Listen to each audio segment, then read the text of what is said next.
नमस्कार दोस्तों। यदि किसी व्यक्ति को या आपको आपके वर्टेब्रा में प्रॉब्लम है, स्पेशली L3, L4, L5 एवं S1 जो वर्टेब्रा होती है रीढ़ की हड्डी के निचले वाले हिस्से में, वहाँ पे आपको दर्द है या वहाँ पे कोई प्रॉब्लम है, तो आज का ये वीडियो आपके लिए है। इस वीडियो को आप लास्ट तक जरूर देखें। आज आपको इससे संबंधित सारी जानकारी दी जाएगी। दोस्तों, L3, L4, L5 एवं S1 जो वर्टेब्रा होती है वहां पे होने वाले डिजेनरेशन की प्रॉब्लम हो, साथ ही सर्व डिस्क की प्रॉब्लम या समस्या हो, आजकल बहुत ज्यादा देखने को मिलती है, या आज कहा जाए तो आजकल बहुत आम है और बहुत ज्यादा परेशान करने वाली समस्या होती है, जिसकी वजह से आपको कमर में दर्द रह सकता है या फिर साइटिका की प्रॉब्लम हो सकती है। यदि आपको साइटिका की प्रॉब्लम होती है तो आपको उठने बैठने में, चलने फिरने में परेशानी होने लगती है, और आप जब अपना MRI करवाते हैं या फिर एक्सरे करवाते हैं या सिटी स्कैन करवाते हैं तो आपको पता चलता है कि आपकी जो L3, L4, L5 या S1 जो वर्टेब्रा है वहां पर समस्या उत्पन्न हो गई है, वहां पे डिजेनरेशन की प्रॉब्लम स्टार्ट हो गई है, या फिर जो डिस्क होती है वहां पे हाइनिएशन की प्रॉब्लम हो गई है, या हो सकता है स्लिप डिस्क की प्रॉब्लम हो गई हो, जिसकी वजह से वहां की जो नसें होती हैं वह दब जाती हैं। नसों को दब जाने की वजह से वहां की समस्या होती है, दर्द की समस्या होती है, वो उत्पन्न हो जाती है। आज हम उसी की पैथोलॉजिकल कंडीशन के बारे में बात करेंगे, साथ ही उसकी जो होम्योपैथिक मेडिसिन होती है उनकी बात करेंगे। चलिए शुरू करते हैं। दोस्तों, जो हमारी वर्टेब्रा होती है वह बहुत छोटे छोटे वर्टेब्रा से मिलकर बनी हुई होती है। ये वर्टेब्रा मुख्य रूप से 4 भागों में बटी हुई होती है। सबसे ऊपरी जो हिस्सा होता है उसे हम सर्वाइकल कहते हैं। उसके बाद थोरेसिक वर्टेब्रा आती है, इसके नीचे लंबर वर्टेब्रा आती है, सबसे लास्ट में आती है सैक्रल वर्टेब्रा। दोस्तों, यदि हम सर्वाइकल वर्टेब्रा की बात करें तो इसमें 7 वर्टेब्रा होती है जो हमारी गर्दन के पास यहाँ पाई जाती है। जैसे कि हम C1, C2, C3, C4, C5, C6 एवं C7 वर्टेब्रा कहते हैं। यह वर्टेब्रा C1 से लेकर के C7 तक पाई जाती हैं। ये हमारी जो सर्वाइकल एरिया होता है, गर्दन के पास जो सर्वाइकल एरिया होता है वहाँ पे होती हैं। इसलिए सर्वाइकल की वजह से इसको C कोड से C1, C2, C7 तक कहा जाता है। यहाँ पे होती है। यदि इन वर्टेब्रा में प्रॉब्लम देखने को मिलती है जिसकी वजह से हमें सर्वाइकल की प्रॉब्लम हो सकती है पेशेंट को। उसके बाद आती है थोरेसिक। थोरेसिक जो वर्टेब्रा होती है वो हमारे थोरैक्स रीजन यानी कि सीने की, पीठ की तरफ होती है, सीने में होती है, जिस थोरैक्स रीजन में होती है, इसलिए इसे थोरेसिक वर्टेब्रा कहते हैं। यह जो वर्टेब्रा होती है वो हमारी गर्दन से लेकर के पेट के पीछे तक, पेट के बीच तक होती है। इसे हम पेट की हड्डी भी कहते हैं। जो थोरेसिक वर्टेब्रा होती है T1 से लेकर T12 तक होती है, यानी कि T1 होती है, T2, T3, T4, T5, T6 ऐसे कर करके T12 तक थोरेसिक वर्टेब्रा पाई जाती है। थोरेसिक वर्टेब्रा के नीचे जो लंबर एरिया होता है, लंबर वर्टेब्रा होते हैं जो कि हमारे कमर के पास पाए जाते हैं। ये जो लंबर वर्टेब्रा होते हैं L1 से लेकर L5 तक होते हैं। इसके बाद सैक्रम वर्टेब्रा पाए जाते हैं, इस कमर के सबसे निचले हिस्से में पाए जाते हैं। यह जो सैक्रम वर्टेब्रा होते हैं वो S1 से लेकर के S5 तक होते हैं, और सबसे लास्ट में कॉक्सिस पाया जाता है, इसे हम टेलबोन भी कहते हैं। हमारी जो रीढ़ की हड्डी होती है उसमें ऊपर की तरफ यानी कि सर्वाइकल रीजन में यदि प्रॉब्लम होती है तो उसे हम सर्वाइकल प्रॉब्लम कहते हैं। इस कंडीशन में हमें गर्दन में दर्द होने लगता है, पेशेंट को चक्कर आने लगते हैं। पेशेंट जो होता है, सर्वाइकल की प्रॉब्लम होती है इस पेशेंट को, वो अपनी गर्दन का मूवमेंट अच्छे से नहीं कर पाता है, दाएं बाएं अपनी गर्दन को अच्छे से नहीं हिला पाता है। उसकी गर्दन में अकड़न एवं जकड़न होने लगती है, चक्कर आने लगते हैं। इसके अलावा यदि हमें लंबर रीजन में प्रॉब्लम होती है, लंबर वर्टेब्रा में प्रॉब्लम होती है तो यह मुख्य रूप से L3, L4, L5 वर्टेब्रा में हो सकती है। इस कंडीशन में हमें कमर में दर्द होने लगता है। यह दर्द पैरों तक जाता है, यानी कहा जाए तो यह कमर का दर्द जो होता है रेडिएट करता है पैरों तक। कमर से दर्द स्टार्ट होगा और पैरों तक, जांघ तक जाएगा, जांघ से काल मसल से एड़ियों तक जा सकता है। इस कंडीशन में स्पास्मोडिक पेन होता है, बहुत ज्यादा स्पास्मोडिक पेन होता है, बहुत तेज दर्द होता है, ऐसे नहीं दर्द होता है, इतना तेज दर्द होता है कि पेशेंट अच्छे से चल फिर नहीं पाता है या उठ बैठ नहीं पाता है। पेशेंट को ऐसा लगता है कोई आपका पैर खींच रहा हो, किसी ने पैर पकड़ के अच्छे से खींच दिया हो, जिसकी वजह से उसको बहुत ज्यादा दर्द होने लगा है। यह कंडीशन समस्या जो होती है नस दबने की वजह से होती है। नस दबने की वजह से वहां पे बहुत तेज दर्द होने लगता है और ऐसा लगने लगता है कि जैसे कोई करंट सा हमारी बॉडी में चल रहा है, कोई करंट मार रहा है, जिसकी वजह से आप अच्छे से उठ बैठ नहीं पाते हैं या चल फिर नहीं पाते हैं। इस कने बहुत तेज दर्द होता है। यह मुख्य रूप से एक पैर में हो सकता है या कभी कभी दोनों पैरों में एक साथ होता है, लेकिन अधिकतर यह एक ही पैर में देखने को मिलता है। हो सकता है या तो आपको राइट पैर में हो या हो सकता है आपको लेफ्ट पैर में यह समस्या हो गई हो। यदि किसी व्यक्ति को लंबर रीजन में या लंबर वर्टेब्रा में प्रॉब्लम हो गई हो, समस्या हो गई हो, तो उसके 2 कारण हो सकते हैं। पहला कारण होता है डिजेनरेशन की प्रोसेस, यानी कि जो हमारी बोन होती है, रीढ़ की हड्डी होती है, वहां पर जो उसका नॉर्मल शेप होता है हड्डी का वह चेंज हो जाता है, या तो रीढ़ की हड्डी बढ़ने लगती है या क्षीण होने लगती है, जिसकी वजह से रीढ़ की हड्डी बढ़ने की वजह से जो वर्टेब्रा होती है वो आपस में एक दूसरे के करीब आने लगती हैं। एक दूसरे के करीब आने की वजह से जो वर्टेब्रा होती है एक दूसरे के जब पास में आने लगती हैं तो आपस में रगड़ने लगती हैं, जिसकी वजह से जो वहाँ के आसपास की जो नसें होती हैं, नर्व होती है, वह दबने लगती है और नसों के दबने की वजह से दर्द पैदा होने लगता है। और दर्द के साथ साथ कभी कभी इन्फ्लामेशन या सूजन भी देखने को मिलती है। एक तो दोस्तों एक ये प्रॉब्लम होती है डिजेनरेशन की प्रॉब्लम। इसके बाद जो दूसरी कंडीशन होती है उसमें हाइनिएशन की प्रॉब्लम हो जाती है। हाइनिएशन यानी कि हाइनिएशन में जो हमारी बोन होती है, वर्टेब्रा होती है, उसके बीच में डिस्क होती है, वह जो डिस्क होती है वो बाहर निकल आती है। जो डिस्क जो होती है वो बाहर निकल आने की वजह से जो आसपास की जो नसें होती हैं वह नसें दबने लगती हैं। डिस्क की वजह से नसों की दबने की वजह से पैरों में सुन्नपन आने लगता है, नंबनेस हो सकती है, सुन्न होने से झंझनाहट सी पैरों में रह सकती है। इसके अलावा पैरों में तेज दर्द होता है, पैरों में सूजन भी आ जाती है। ये नसों में सूजन आने की वजह से हो सकता है। दोस्तों यह प्रॉब्लम कई सारे लोगों को देखने को मिलती है। यह समस्या बहुत आम हो गई है आज के समय में। हो सकता है कि आपको भी यह समस्या हो या आपके किसी व्यक्ति परिचित में या आपके परिवार में किसी व्यक्ति को समस्या हो, इसलिए आप इस वीडियो को देख रहे हो। इसलिए मैं आपको एक सलाह देना चाहता हूँ कि इस प्रॉब्लम यदि किसी व्यक्ति को प्रॉब्लम स्टार्ट हो गई है तो सब और उसके आप जो इन्वेस्टिगेशन करवाते हैं, जांच करवाते हैं, MRI, एक्सरे वगैरह करवाते हैं, उसमें प्रॉब्लम समझ में आ जाती है। तो उसका सबसे क्रूशियल टाइम होता है स्टार्टिंग के 5 से 6 महीने होती है। यदि आप स्टार्टिंग 5 से 6 महीने में दवा से इसको कंट्रोल कर लेते हैं तो ये समस्या बहुत जल्दी ठीक हो जाती है। लेकिन यदि 6 महीने निकल जाते हैं तो जो एलोपैथी डॉक्टर होते हैं वो इस समस्या को ठीक नहीं कर पाते हैं, अच्छे से ठीक नहीं कर पाते हैं और वह फिर ऑपरेशन की सलाह देने लगते हैं या आपको ऑपरेशन की तरफ ले जाते हैं। लेकिन जो एलोपैथी कंडीशन होती है उसमें 5 से 6 महीने बहुत ही इंपॉर्टेंट होते हैं, बहुत क्रूशियल होते हैं। उस कंडीशन में आपको अपने लक्षण देखने चाहिए कि आपको क्या क्या लक्षण देखने को मिल रहे हैं, आपकी इन्वेस्टिगेशन की रिपोर्ट क्या आ रही है, काल मसल में जो पेन है, काल मसल में पेन आ रहा है, एरिया तक दर्द जा रहा है, तो आपको ध्यान रखना चाहिए कि अपने डॉक्टर से सलाह करें, उनके बताए अनुसार ट्रीटमेंट लें, पूरा ट्रीटमेंट लें और तुरंत अपने डॉक्टर को दिखाएं। और यदि आपको 5 से 6 महीने हो गए हैं फिर भी आपको ठीक नहीं हो रहा है, दवाइयाँ आप ले रहे हैं, दवाइयों से ठीक नहीं हो रहा है, या आपने दिखाने में लापरवाही कर दी है और डॉक्टर ने आपसे कहा है कि ऑपरेशन करवाना पड़ेगा, तो ऑपरेशन करवाने से पहले आप इस वीडियो को एक बार पूरा देख लें। इसके बाद ऑपरेशन की सोचें या ट्रीटमेंट की सोचें। चलिए अब बात करते हैं होम्योपैथिक मेडिसिन के बारे में, या कहा जाए तो होम्योपैथिक ट्रीटमेंट के बारे में बात करते हैं।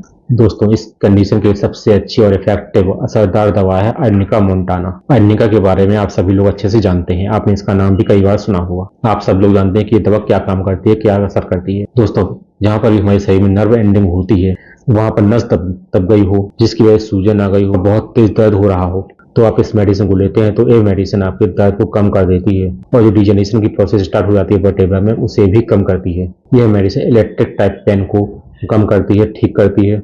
जो आपका दर्द जो है जो कमर से स्टार्ट होकर पैरों के नीचे तक जाता है, काल मसल तक दर्द जाता है, डिस्क में प्रॉब्लम होने की वजह से प्रॉब्लम होने लगती हो, तो ये दवा अर्निका जो मेडिसिन है वह डिस्क की प्रॉब्लम को भी ठीक करती है और जो आपको दर्द हो रहा होता है उसे भी कम करने का काम करती है। कहा जाए तो पैथोलॉजिकली ये सबसे अच्छी और इफेक्टिव मेडिसिन है अर्निका मोंटाना। दोस्तों यदि आपको L3, L4, L5 वर्टेब्रा में प्रॉब्लम है तो आप एक बार अर्निका मोंटाना मेडिसिन का यूज जरूर करें। इस मेडिसिन का यूज करने के लिए आप इसे 200 पोटेंसी में यूज कर सकते हैं। सिंपल से आपको इस मेडिसिन को 5-5 बूंद दिन में 2 बार यानी सुबह एवं शाम को यूज करना है। इस मेडिसिन को यूज करने से आपको बहुत ज्यादा और अच्छा लाभ देखने को मिलेगा। इसके बाद यदि हम बात करें दूसरी मेडिसिन की, तो दूसरी और अच्छी मेडिसिन हाइपेरिकम। दोस्तों हाइपेरिकम मेडिसिन जो है वो हमारी नर्व एंडिंग में जो स्वेलिंग आ जाती है, नर्व में सूजन देखने को मिलती है, ये नसों में जो सूजन दर्द होता है, सूजन के साथ में दर्द भी होता है, जो नसों का दर्द हो या डिजेनरेशन की प्रोसेस हो गई हो वर्टेब्रा में, उसकी वजह से दर्द हो रहा हो, तो उसे भी ये मेडिसिन कम करती है और ठीक करती है। हाइपेरिकम एक कैरेक्टरिस्टिक सिंड्रोम है, इसमें दर्द बहुत तेज होता है और जहां तक हमारी नसें जाती हैं वहां तक इसका दर्द होता है। पैरों में झंझनाहट वाला दर्द होता है, साथ में दर्द के साथ में पैरों में नंबनेस भी देखने को मिलती है। दोस्तों हाइपेरिकम मेडिसिन को भी आप 200 पोटेंसी में यूज कर सकते हैं। इसके भी 5-5 बूंद दिन में 2 बार यूज करना है, सुबह एवं शाम को 5-5 बूंद डायरेक्ट आप जीभ पर ले सकते हैं। यदि हम बात करें नेक्स्ट मेडिसिन की, तो दोस्तों नेक्स्ट मेडिसिन है विस्कम एल्बम। विस्कम एल्बम बहुत ही अच्छी और इफेक्टिव मेडिसिन है हमारी वर्टेब्रा से समस्या के लिए। यह दवा साइटिका के लिए रामबाण दवा की तरह काम करती है। यह दवा साइटिका में बहुत ही असरदार और इफेक्टिव मेडिसिन है। दोस्तों यदि आपको L4, L5, S1 वर्टेब्रा में प्रॉब्लम है और वहां की नसें दब गई हैं या कंप्रेस हो गई हैं, चाहे वो साइटिका की नस दब गई हो या फिर कोई और नस दब गई हो, तो यह दवा बहुत ही अच्छा काम करती है। यह नसों को दबने से रोकती है जो दब गई है तो उसे भी खोलने का काम करती है। साथ ही साथ यदि आपकी नस दबी है, उसकी वजह से आपको तेज दर्द हो रहा है, पैरों में सूजन आ रही है और नंबनेस हो रही है, इन सभी कंडीशनों में भी यह दवा बहुत ही अच्छा काम करती है। दोस्तों यह दवा फीमेल में बहुत ही असरदार है। यदि मेल में यह दवा काम करती है 10% काम करती है, तो फीमेल में यह 10% से ज़्यादा ही काम करती है। फीमेल के लिए विस्कम एल्बम मेडिसिन बहुत ही इफेक्टिव मेडिसिन है, स्पेशली कमर दर्द में। यदि किसी फीमेल को कमर दर्द हो रहा है, नस दबी हो या ना दबी हो, उससे कोई मतलब नहीं है। यदि किसी फीमेल को सिंपल सा कमर दर्द भी हो रहा है तो विस्कम एल्बम मेडिसिन का यूज करेगी तो उसे कमर दर्द में बहुत ही अच्छा आराम मिलेगा। जो विस्कम एल्बम मेडिसिन है उसमें कमर दर्द बहुत ज़्यादा देखने को मिलता है। इसका जो दर्द है वो स्पास्मोडिक टाइप का दर्द हो सकता है या इलेक्ट्रिक टाइप का दर्द हो सकता है। इलेक्ट्रिक टाइप का दर्द यानी कि जो दर्द अपना स्थान बदलता है, कभी दाएं साइड में दर्द हो जाए, अचानक से बाएं तरफ चले जाए, तार होते हैं उस तरीके का दर्द होने लगता है। दोस्तों यदि L4, L5 एवं S1 जो वर्टेब्रा होती है वो कंप्रेस हो रही है आपकी, जिसकी वजह से दर्द हो रहा है, डिजेनरेशन की प्रोसेस हो रही है, डिजेनरेशन में दर्द की समस्या हो रही है, तो जो दवा है विस्कम एल्बम दवा है डिजेनरेशन की प्रोसेस को भी कम करती है, हाइड्रेशन की प्रॉब्लम को भी ठीक करती है, कमर के दर्द को भी ठीक करती है, सही प्रकार के दर्द में काम करती है।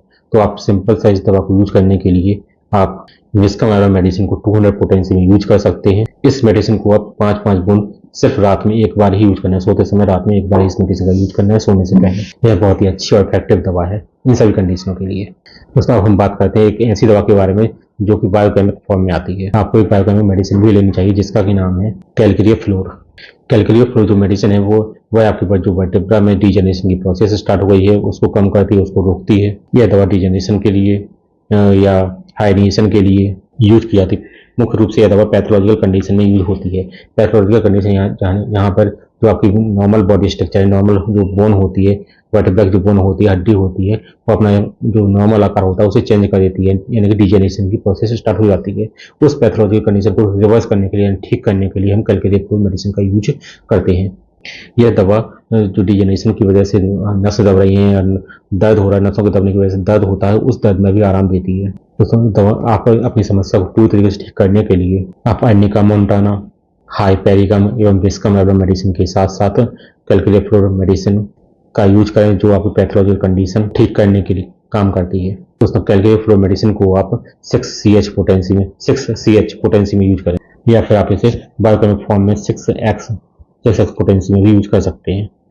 दोस्तों कैलकेरिया फ्लोर 6x की आपको 6 गोली दिन में 3 बार आधे कप गुनगुने पानी में डाल के यूज करना है। आधे कप गुनगुना पानी लेना है, उसमें 6 गोली आपको कैलकेरिया फ्लोर 6x की डाल देना है। जब यह दवाई पूरी तरीके से पानी में घुल जाए तो आपको एक एक घूंट करके, जैसे आप चाय पीते हैं उस तरीके से आपको इस मेडिसिन को पी लेना है।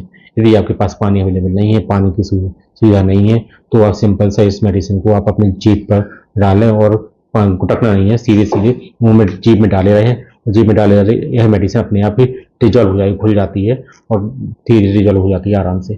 इसको आप 6 गोली दिन में 3 बार यूज कर सकते हैं। दोस्तों आप इन सभी मेडिसिनों का यूज करें, arnica montana, hypericum, viscum album एवं कैलकेरिया फ्लोर 6x में इन सभी मेडिसिनों का यूज करें।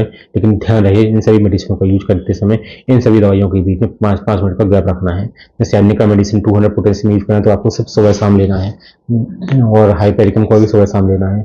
और इन दोनों दवाइयों के बीच में आप 5 मिनट गैप कर सकते हैं। कैलकेरिया फ्लोर मेडिसिन को आप दिन में 3 बार लेना है, तो इसमें भी आपको 5 मिनट गैप करना है। लेकिन विस्कम एल्बम सिर्फ आपको एक बार खाना है रात को, उसमें दवाई में गैप करना हो या ना करना हो तो आप आराम से गैप भी कर सकते हैं और बिना गैप किए भी खा सकते हैं।